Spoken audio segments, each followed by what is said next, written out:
That's not right.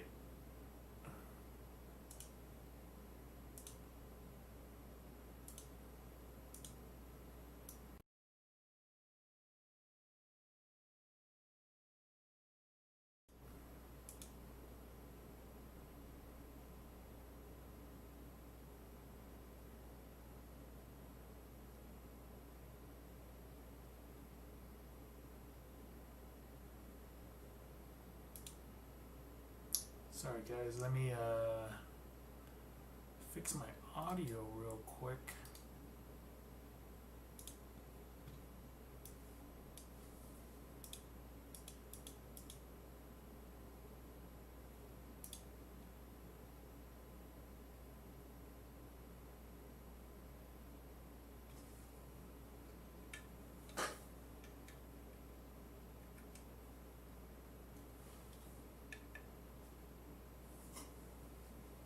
There we go.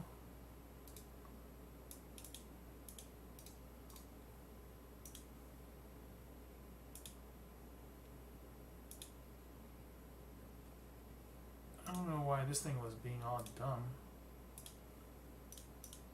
There we go. All right.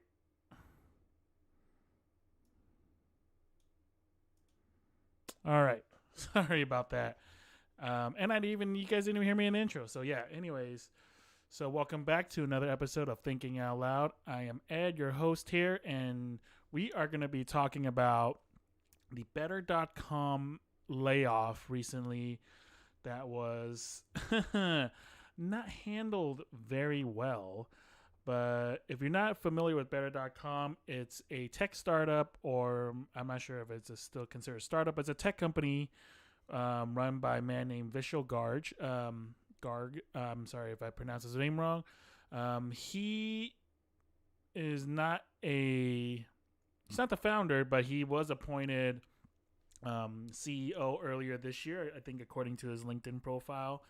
And I think like a week ago, or at least a few weeks ago, he had basically laid off 900 employees. I think it was like, according to some of these sources, like over about 20% or like 15% of the of the labor force, and he did it via one massive Zoom call, which is like, I don't know if you ever been fired or let go. Typically, what happens is that like your hiring manager or like your direct manager or the head of your department and a person from HR will sit you down in a room and tell you, hey, like, your position is no longer available here.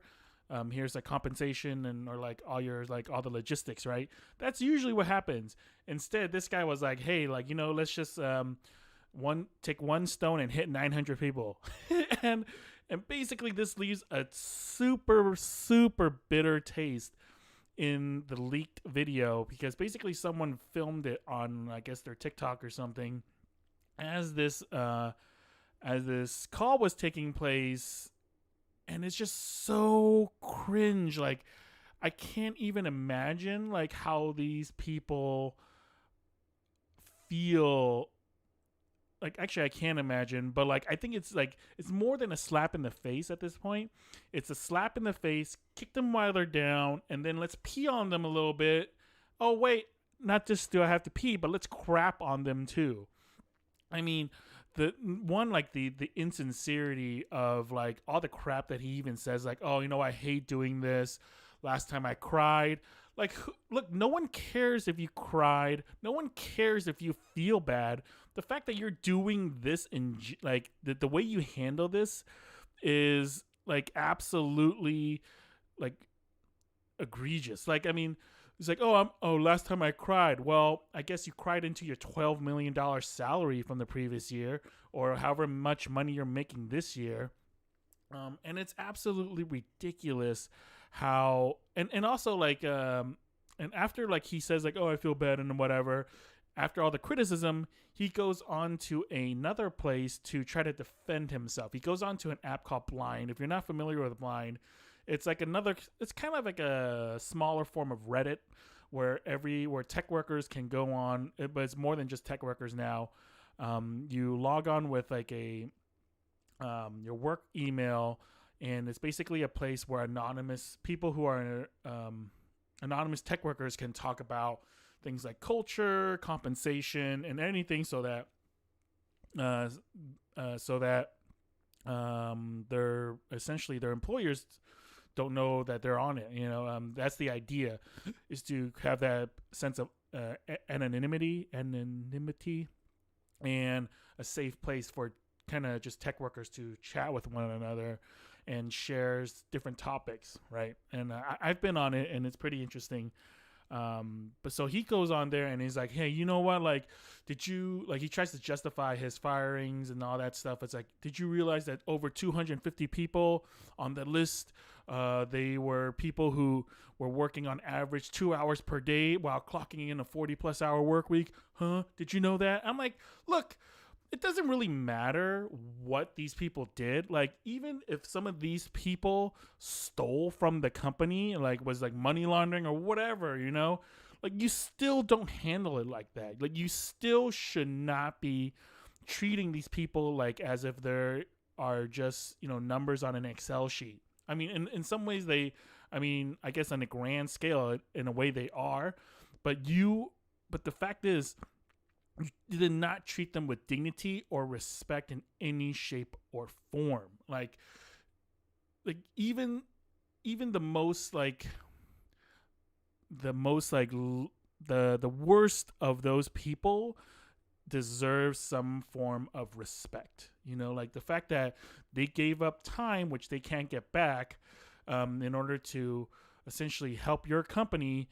Like, you need to show them at least a little bit of respect to when you're going to let them go. Like, at the very, very, very least, I mean, and it's like, I don't know, like, it just makes me really upset because, okay, I admit I've been fired in my career, and every time it's been handled very, I would say, very respectfully. It's generally handled in a way that's personal. They don't try to make me feel bad, well, except for one occasion. And at the end of the day, it's done in a way where, like, at least the person leaves with their head held high, or should be led with their head held high. But the way this guy handled it was just like completely and utter crap. And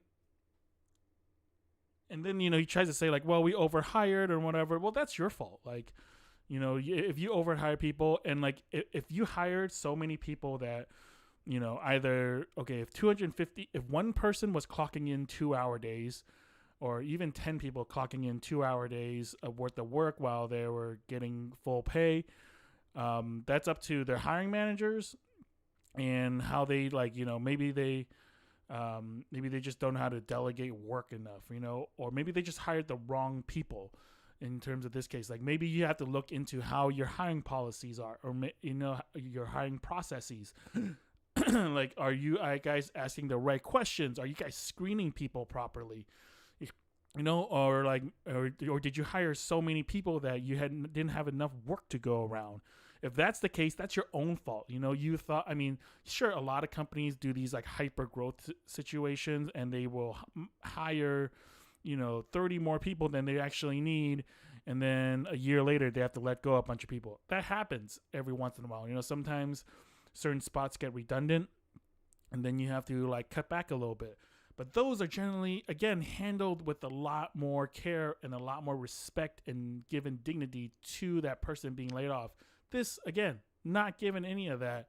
And like, I feel like as this goes on, like, more and more like stuff is coming out about this guy, where he hired like other people into certain spots. What the heck? Fox News host Emily Daniel says she loved Better.com Zoom layoffs. What the? I'm not even surprised by that. Anyways, like, he hired certain executives who were not even qualified to be in that position, and also gave them crazy amount of compensation, to the point where the workers essentially got pissed off. The employees got pissed off, and that exec had to resign. So it's like, all these choices this guy is making is not making him look good. Like the I mean, pretty much like, whenever you hear something, it's like, oh, the worst thing you can do after this is this. He's doing it. Like, he's doing the worst thing he can do, like trying to justify everything instead of coming back and was like, hey, look, you know what? I realized that in hindsight, I made a mistake. I should have personally, I should have done this in a less public way.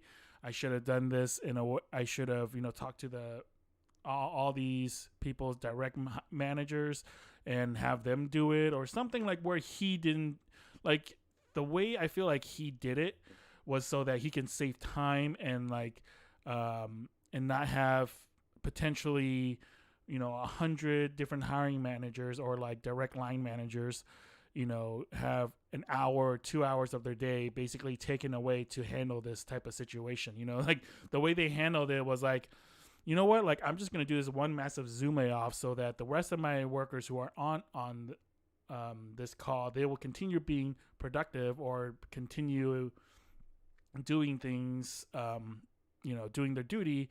That way I'll handle all the firings. I handle it in one go, and therefore it doesn't, use up anyone else's time. And like, maybe on some level that's like more logically efficient, but it's like morally wrong. In so many ways. Yeah, you should have had all those direct line managers be the ones, letting these people go, even if it takes them all day, one at a time. And that's what you should have done, not do this massive Zoom call just because you thought it was maybe more efficient, or somehow, if you actually thought that somehow this was a good idea, like dignified, like, you better go look up what that word means and arguably have a very, very look at yourself in terms of what you consider to be morally acceptable, but yeah, I just, the more I think about this, the more I just can't believe, in this day and age, people continue to do this. And sure, like, it comes out to apologize here and there, but after this, like, the damage is done. Like, the damage is done, and you can't really do much else about it aside from just like making yourself a better person. And you know what the sad thing about all this is that because in this day and age there's so much news and so much information out there, that this story in a year from now, no one's going to really remember it except for the people who are directly affected by it. The mass majority in 2022, this time next year, most people kind of be like, oh yeah, remember that better.com thing? Like, what do you, oh yeah, I do kind of remember. But it won't be as obvious as, some of the other, or not obvious, but like it won't be as popular as some of the other stuff. So in a way, like, this helps them because there's so much information out there now that, even these huge, like relatively huge stories don't make that much of an impact. But I think this just goes to show like how removed these executives are from the day-to-day lives of their employees, that they think like doing something like this is completely justified, or it's just like, oh yeah, like, what's the big deal?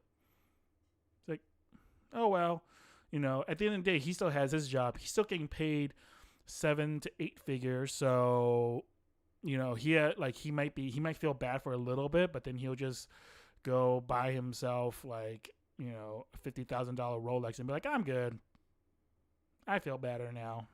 Later.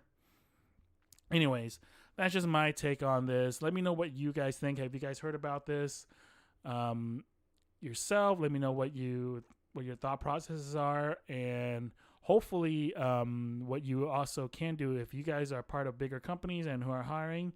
Look for these employees who are essentially now looking for a job, and hopefully they can land a nice job soon, and they could be able to provide for their families. So, anyways, that's just my take on this, and I hope you guys have a great Christmas or a great holidays, whatever you celebrate, and you guys stick around for